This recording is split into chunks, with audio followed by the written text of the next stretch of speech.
Goa meet कॉम्प्लेक्सान 22 ह्या waste management कंपनीक घेऊन उसगांवच्या मीट कॉम्प्लेक्सांत रेंडरिंग प्लांट सुरू केला.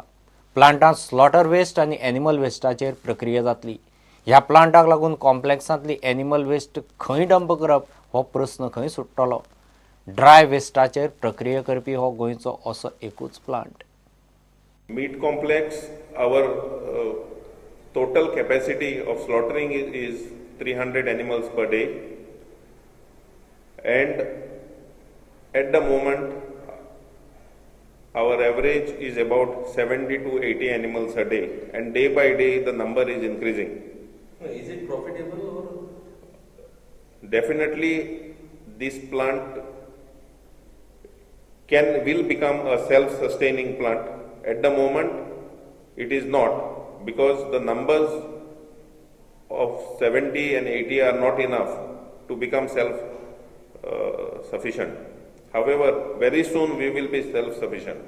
Bavish is a waste management company that is working directly under the Pollution Control Board and monitored by the Solid Waste Management Cell.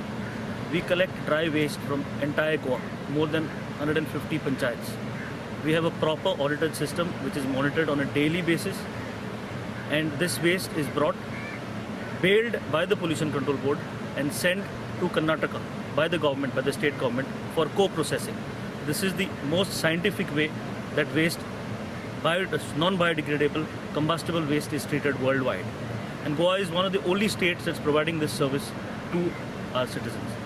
Now I have gone one step further along with the Goa Meat Complex, and with the total support of the chairman, we have designed a rendering plant to take care of the slaughter waste or animal waste that is generated in Goa. Goa generates more than 20 tons of slaughter waste or animal waste. That includes chicken, fish and other meats, which has been dumped in all the municipal areas. And waste in Pato is now processed in this plant. So we are approximately processing 8 to 12 tons of material every day. All beef shopkeepers in Goa first had a problem about disposing their waste. Now all of them have pooled together, approximately 80 shopkeepers all over Goa, and all their beef waste, bones, liver, all of that stuff is packed into their own vehicles which are closed, and they come here every night, give the material here, and we process that material for them. So that is the माध्यम भास प्रस्नाचेर फटिंगपणां केली म्हूण काँग्रेसीक बीजेपीचो पर्याय दिलो. मात ह्या फावट बीजेपीक ओडूंक जाय. भारतीय भाषा सुरक्षा मंचाचे फुडारी सांखळे मेळाव्यांत उलयले. बीजेपीक सध्या सगळ्या थरांतल्यान विरोध जावंक लागला. येता त्या इलेक्शनाक बीजेपी निश्चित घर वतली म्हूण मंचाच्या फुडाऱ्यांक दिसता. प्रत्येक प्रश्न जो लोकां मुखार निर्माण जाल्लो तातूंतलो एकूय प्रश्न सोडयलो ना. हांव खूब जबाबदारीन शब्द वापरतां. एकूय प्रश्न सोडयलो ना. भारतीय जनता पार्टी ही समस्त गोंयकारांची शत्रू जाल्या, दुस्मान जाल्या, आणि म्हणून ती कशी करपाची गरज निर्माण जाता. जाणी 5 वर्सां मस्तेन राजकारभार चलयलो आनी लोकांक फटयले.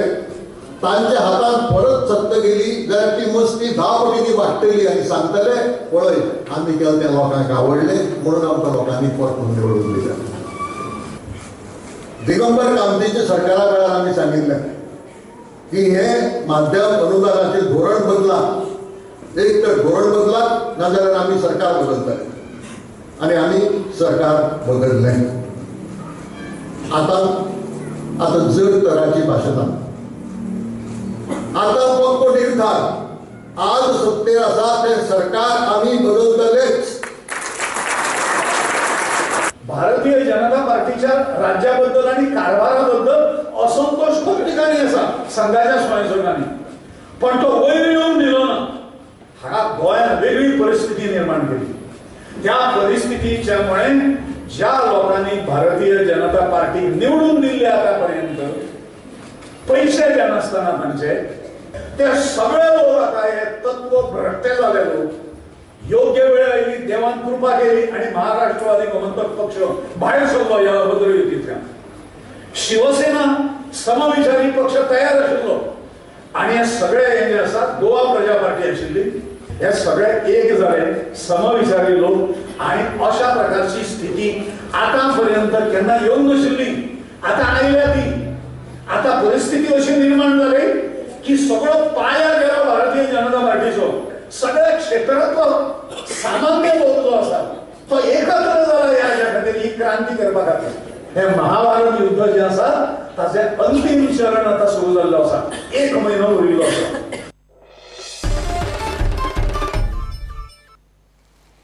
मडगांव मेस्ता भाटांत 1500 भितर दुसरें घर फोडलें. ह्या पयलीं त्याच वाठारांत घर फोडून 2 लाखाचें भांगर फारायिल्लें. बुधवारा रातीं चोर नळे काडून घुसले. तांणी खंय 2 लॅपटॉप फारायल्यात. घरांतलीं भुरगीं न्हिदिल्ले कडेन चोरी जाल्या. घरकार एंथनी पेरेरान पुलीस कंप्लेनूय केल्या. फिंगरप्रिंट्स एक्सपर्ट सायटीर येवन गेले, मात पुलिसाच्या हाताक अजून मेरेन कोणूच लागिल्लो ना. जाण जालो ऑलरेडी तणवाडी काढले दोग वराचे आणि चोरी ऑलरेडी सगळे एक्सेस आहा तो घरा. So now we are fearing only the loss of life. I think they know everything and they know people will not keep anything in the house because we have already faced this problem. So now what we are fearing most is the fear of life and losing life. So we want the police to take very strict action against this, and we want the MLA also of this thing to take care of us, because here we are only the few last houses remaining. Gora tiles and gor poi hai, and to live like this is a big risk for our life. So we request that kite koche mun. And in this matter also ata loss of gold and loss of ornaments and a loss of electronics, it is valuables म्हळ्यार now more valuable is the life also. Police this thing आता आज 4 तारखे 5 तारखे आयको चोर yellow. तेणे तो same तुले तो फ्रिजीन देवन येलो तो लास्ट टाइम येलो तो तेणे चोयले ते मेन डो बंद आहा, ही कॅनॉट कम इनसाइड. मग तो आयको वयर तो नोड्यान दुसरा सालांक नाही तो मेन तुल्या नोडे काडले तेणे आनी दोर घान तो देवलो सारको. दोर दोन हायट इज समथिंग 4-5 meters वयर आसतली. दोर घेवन केलो आयको तो तेच रुमान गेलो तो भांगर आहलो थिंगा तेणे चॅक केलें कांय ना तें. आनी मुगे 2 लॅपटॉप आसले रायट वयर. ते 2 लॅपटॉप वयले तेणे सोनी वायू, एक ब्लॅक आनी एक व्हायट कलर. आनी गिव एक ब्रेक.